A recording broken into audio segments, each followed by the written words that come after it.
Oi, gente, tudo bem? Bom, dando sequência aos temas prometidos, hoje a gente vai falar de introdução alimentar, né? Tema tão esperado por todas as famílias aí nos primeiros 6 meses, né? É uma fase sempre muito gostosa e de muita apreensão.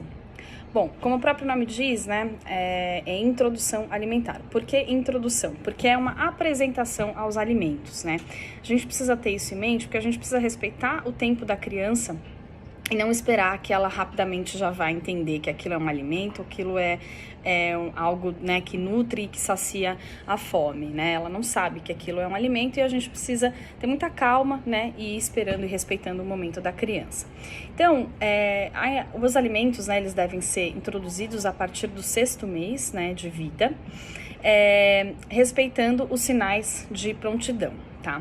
E aí aqui eu queria fazer alguns adendos. Claro que cada caso é um caso, isso é a recomendação da Sociedade Brasileira de Pediatria, e casos individuais devem ser analisados família e pacientes, né, sempre juntos. Por quê? Porque as crianças, né, são diferentes, a gente sabe que o desenvolvimento ele é particular de cada um.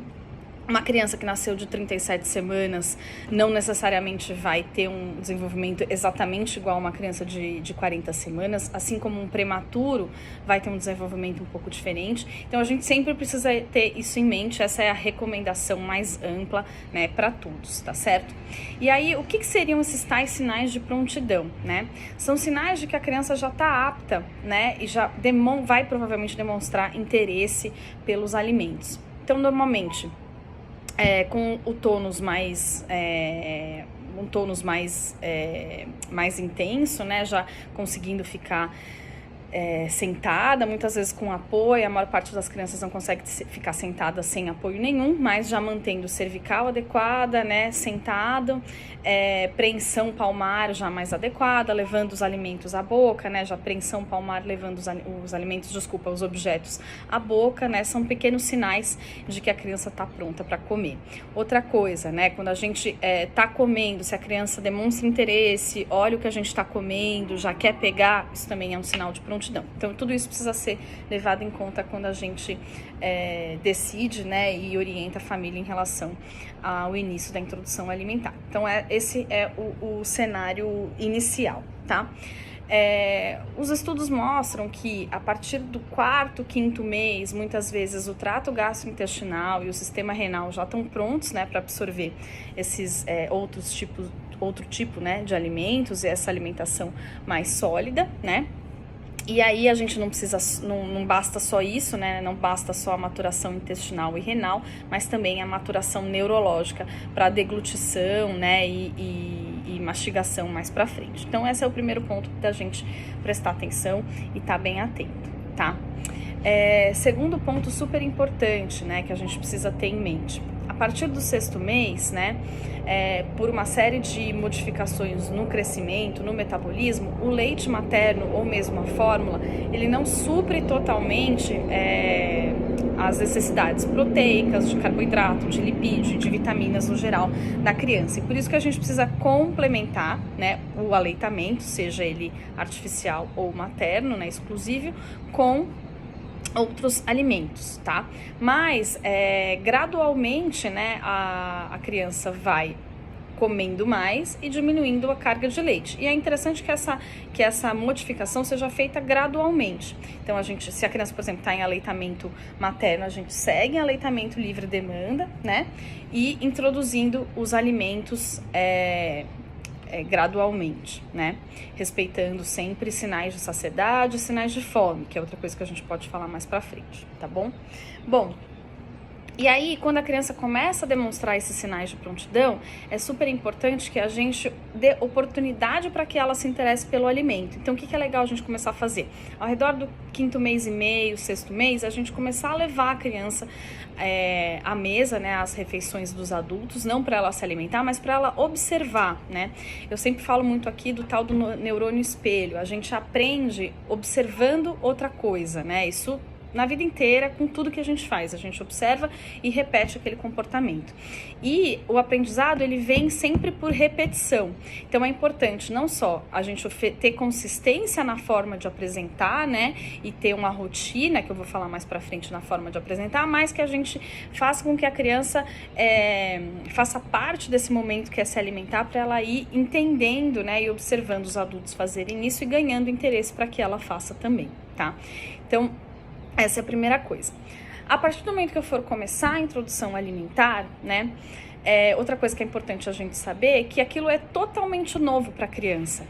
A forma de engolir, a textura, o cheiro, o sabor, isso é completamente novo, né? Até então ela tomava só leite, né? Seja materno, seja fórmula, ela tinha uma única experiência, que é a deglutição do alimento líquido, né? Então, a gente precisa ter muita paciência até entender, até que ela entenda, né, que aquilo é uma nova forma de se alimentar. Então, não é 1, 2, 3 vezes que eu vou apresentar o alimento que ela não vai gostar e que eu vou falar, não gostou. Preciso ter paciência. Alguns trabalhos mostram que para a gente considerar que a criança não gostou daquele alimento, né, você precisa de uma exposição de pelo menos ao redor de 15 vezes, né?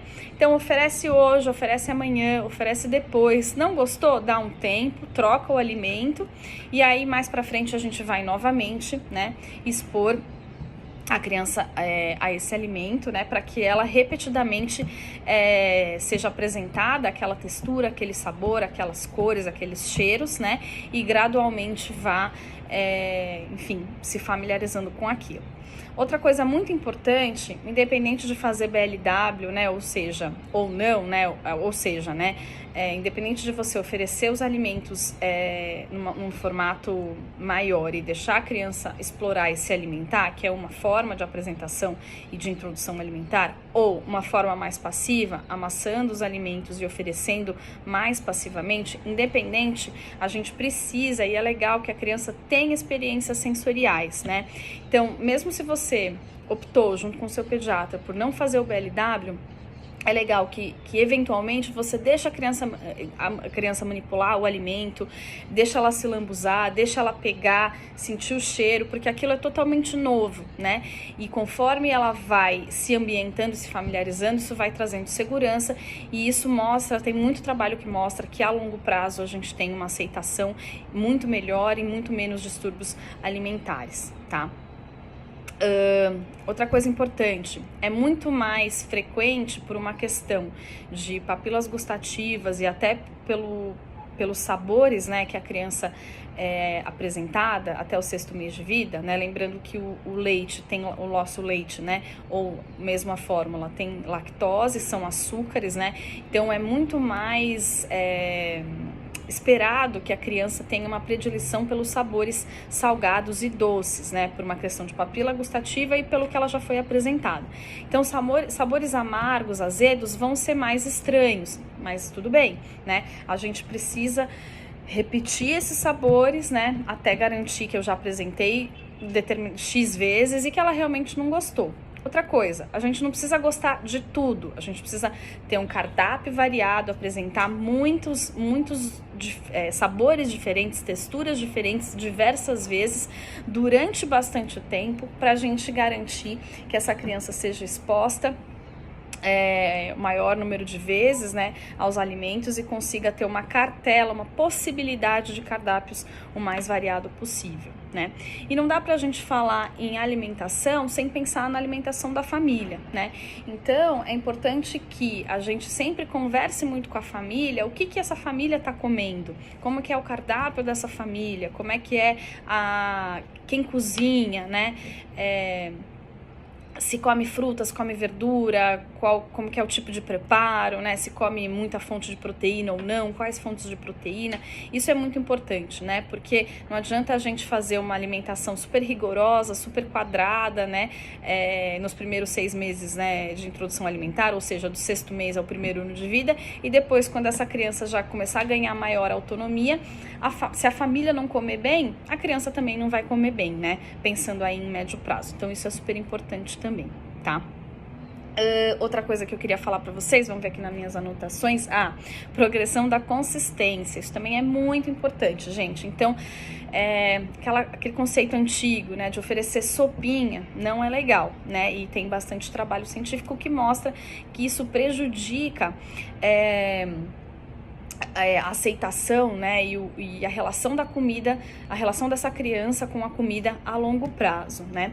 É preciso que a gente tenha progressão da consistência e que justamente, né, o objetivo não é só nutrir, né, ganhar peso, se alimentar. O objetivo é que a gente ensine eles a comerem, né, de uma maneira saudável, gostar, né, de comer a maior variedade possível de fruta, verdura, proteína, grãos, etc, né, e que a gente também aprenda a deglutição e a mastigação, né.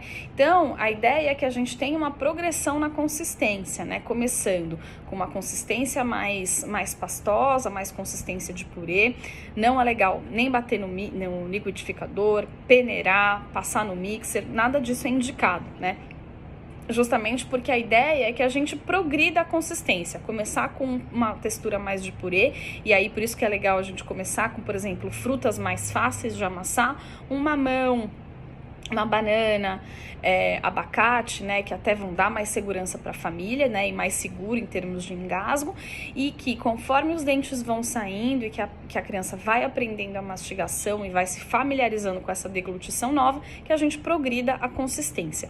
A ideia é que ao redor do primeiro ano de vida a criança já esteja se alimentando aí muito parecido, né, com a alimentação da família, tá certo? Tanto em termos de textura, né, de consistência, quanto também de variedade. E aí é por isso que é interessante a gente também atuar aí no cardápio da família, o que essa família tá comendo, como que são as refeições, né?